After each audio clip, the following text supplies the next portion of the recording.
Eu saudo a todos os ouvintes na paz do Senhor Jesus.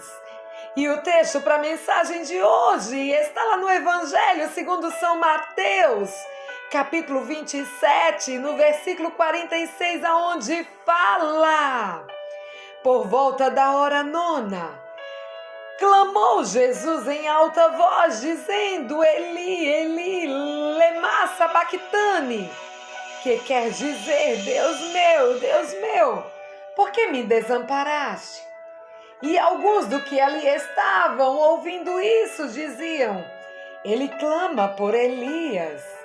E logo um deles correu a buscar uma esponja e, tendo-a embebido de vinagre e colocou na ponta de um caniço, deu-lhe a beber. Os outros, porém, diziam: deixa, vejamos se Elias vem salvá-lo. Mateus 27, 46 a 49. Sabe, meu amado ouvinte, o texto que eu acabei de ler relata o momento mais doloroso da vida de Cristo. Sabe, pregado em uma cruz, impossibilitado de se mexer, estava ali pagando o preço da nossa culpa, da minha e da sua culpa. Deus meu, por que me desamparaste?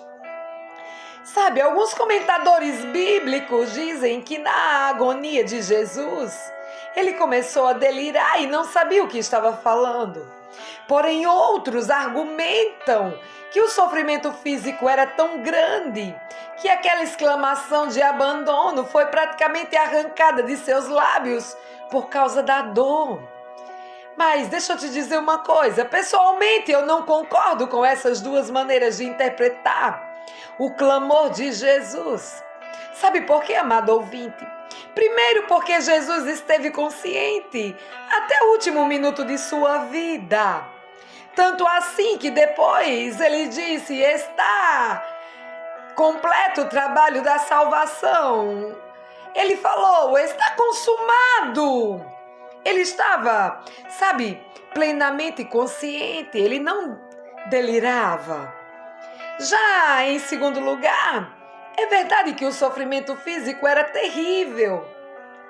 Mas mesmo assim, sabe, em sua mente não existia a menor dúvida do que estava chegando ao sacrifício para salvar aquilo que ele mais amava neste mundo, o ser humano. Sabe? E sendo assim, a ideia de salvar o homem sublimava o sofrimento. A expressão de abandono, sabe, não foi arrancada de seus lábios pela dor, embora a dor física estivesse bem presente naquela cruz do Calvário. Mas então você pode estar se questionando, perguntando: o que significa aquele clamor de abandono? Pergunto de outra maneira: pode Deus abandonar seus filhos no momento em que ele mais precisavam dele? E se a vida de Jesus foi uma vida de permanente comunhão com o seu Pai, por que Deus o abandonaria na hora mais difícil? Deixa eu te dizer uma coisa, meu amado ouvinte. Ele não abandonou o povo de Israel quando estava diante do Mar Vermelho. Ele não abandonou os 3 jovens hebreus naquela fornalha ardente. Ele não abandonou Daniel na cova dos leões. Ele promete que nunca nos abandonará, que nunca nos deixará. Sabe, ele diz que até que uma mãe pode se esquecer do seu filho que deu à luz, mas Deus nunca se esquecerá de nós. Como é então que no momento mais crítico o Pai se esqueceu de Jesus? Ele se esquece de Jesus? Em que sentido Deus se afastou do Filho? Olha, vamos tentar explicar este assunto melhor para que você possa entender direitinho. Primeiro, essa expressão meu Deus meu, por que me desamparaste? É uma expressão que está registrada no Salmo 22, no verso 1. Sabe, meu querido ouvinte, Jesus deve ter aprendido o Salmo 22 quando ainda era criança. De certa maneira, o Salmo 22 era uma profecia do que aconteceria na cruz do Calvário. Sabe, esse salmo começa assim: Deus meu, por que me desamparaste? Salmo 22, no verso 1, depois você dá uma lida lá. Já o versículo 2 apresenta outro clamor de tristeza, sabe? E solidão do salmista.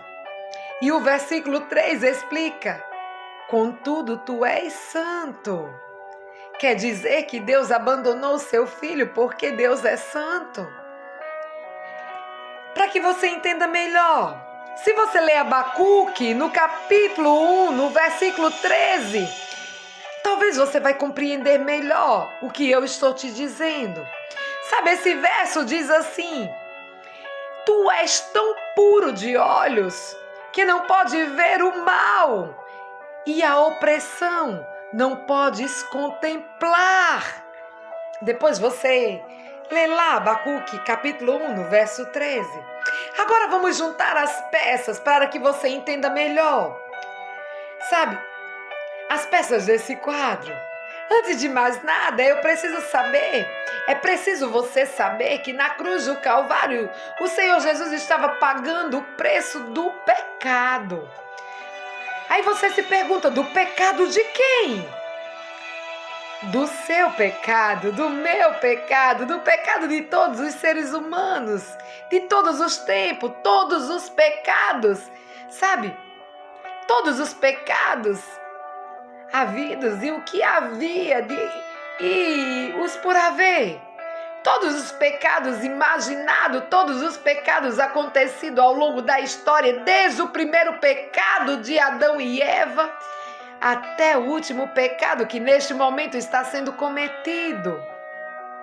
Todos os pecados, os que são cometidos amanhã e depois de amanhã, todos os pecados de todos os tempos, de todos os homens, foram depositados nos ombros do Senhor Jesus quando morreu naquela cruz do Calvário. E Abacuque 1,13 disse: tu és tão puro de olhos que não pode ver o mal e a opressão não podes contemplar. Sabe, meu amigo, o mais terrível do pecado é a separação que ele provoca entre o Criador e a criatura. O mais terrível do pecado está relatado na cruz. O pecado separou, sabe, Deus, o Pai, de Deus, o Filho.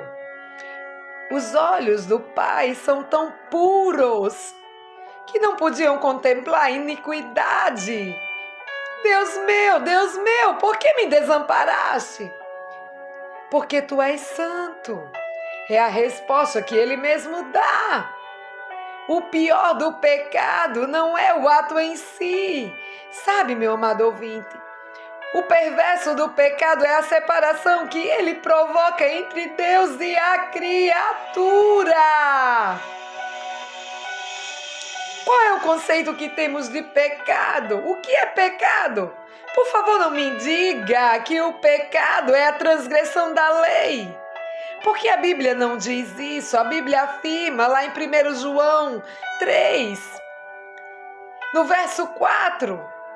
Todo aquele que pratica pecado também transgride a lei. Por quê? O pecado é a transgressão da lei. Sabe, todo aquele que comete pecado também inflige a lei. Deixa eu explicar melhor para que você possa entender. Eu quero convidar-lhe a fazer uma lista de pecados. Por exemplo, matar, roubar, mentir, adulterar, cobiçar, desonrar pai e mãe, enfim. Nós podemos fazer uma lista enorme de pecado e o que diriam vocês se eu lhe dissesse que tudo isso, matar, roubar, mentir, adulterar, tudo isso não é pecado? O que você me diria? Pensaria: estou apresentando uma heresia, então não o direi. Eu vou deixar que São Paulo diga. Sabe, aqui na Epístola que São Paulo escreveu aos Gálatas, no capítulo 5, no verso 19, veja o que está escrito. Ora, as obras da carne são conhecidas. Gálatas 5,19. Em outras versões a Bíblia diz: porque as obras da carne são manifestas. Estar no pecado é estar na carne. Estar na carne é estar no pecado. E Paulo diz que é o fruto de estar no pecado. Os resultados, as consequências são as seguintes. Escuta o que diz em Gálatas 5, no versos 19 e 21. Ora, as obras da carne são conhecidas e são prostituição, impureza, lascívia, idolatria, feitiçaria, inimizades, porfírias, ciúmes, írias, discórdias, dissensões, facções, invejas, bebedices e glutonarias. Gálatas 5, do 19 ao 21. Meu amado, tudo isso, diz Paulo, é fruto do pecado. Meus amigos, agora entenda bem, o ser humano não é pecador porque mata, não. O ser humano mata porque é pecador. Você está entendendo? O problema do ser humano não é que matou porque matou, se tornou um pecador, não. O ser humano é um pecador. É porque é um pecador, sabe? O pecador acaba matando, roubando, mentindo e adulterando. Se o ser humano não fosse um pecador, não faria nada disso. Porque essas são as obras do pecado. Os frutos, o resultado do pecado. Você está entendendo? Mas nós, seres humanos, somos muito superficiais em nossa maneira de encarar a vida. Nós estamos somente preocupados em não matar, não roubar, não adulterar, não mentir. Estamos somente preocupados em corrigir os frutos e não o verdadeiro problema do pecado. Deixa eu te fazer uma ilustração para que você entenda direitinho. Vamos dizer que eu tivesse um pomar aqui e não quisesse que meu pomar produzisse laranja, só que bem no centro do meu pomar um pé de laranja. O que é que eu deveria fazer para que meu pomar não produzisse laranja? Há dois caminhos. Primeiro é pegar um facão e ficar montando guarda de dia e de noite debaixo do pé de laranja, e quando apareceu uma laranja eu ia lá e cortava a laranja. Aparece outra laranja, eu corto também. Só que eu vou descobrir que quando eu estou cortando essa laranja aqui, aparecem mais duas lá em cima, e eu subo para cortar aquelas duas que estão aparecendo lá em cima, e aqui embaixo aparecem mais 4 laranjas. Eu corro, desço para baixo e corto mais essas 4 laranjas. Aí o que vai acontecer? Cada vez mais vai aparecendo laranja, laranja. Um dia eu me canso e digo, é impossível acabar com as laranjas. Tem muita gente que hoje em dia diz que é impossível guardar os mandamentos de Deus. É impossível viver sem matar, sem roubar, sem mentir, sem adulterar. É impossível. Claro, estamos querendo, que o pomar não produza laranja, cortando as laranjas. Mas há uma outra maneira mais inteligente de acabar com as laranjas. Em lugar de estar cortando as laranjas, o que é que eu faço? Eu arranco o pé de laranja, E aí se acabam as laranjas. Meu querido, o pecado é o pé de laranja. E os atos pecaminosos, roubar, matar, mentir, tudo isso são as laranjas. Nós não podemos concentrar a nossa atenção simplesmente em cortar laranjas. Temos que arrancar o pé de laranja, temos que resolver o problema do pecado. Não somente as consequências do problema. O verdadeiro cristianismo não é apenas casca. O cristianismo não é superficialidade, o cristianismo não é fachada. Jesus não veio para que o homem tivesse uma faixa bonita, de homens morais, corretos, bons cidadãos. Não, Jesus ele veio para transformar o coração, para limpar a mente, para corrigir o pecado de dentro para fora, não simplesmente para corrigir por fora, porque Jesus sabia que transformando o coração e a mente, os hábitos externos também seriam bons. Você está entendendo, meu querido?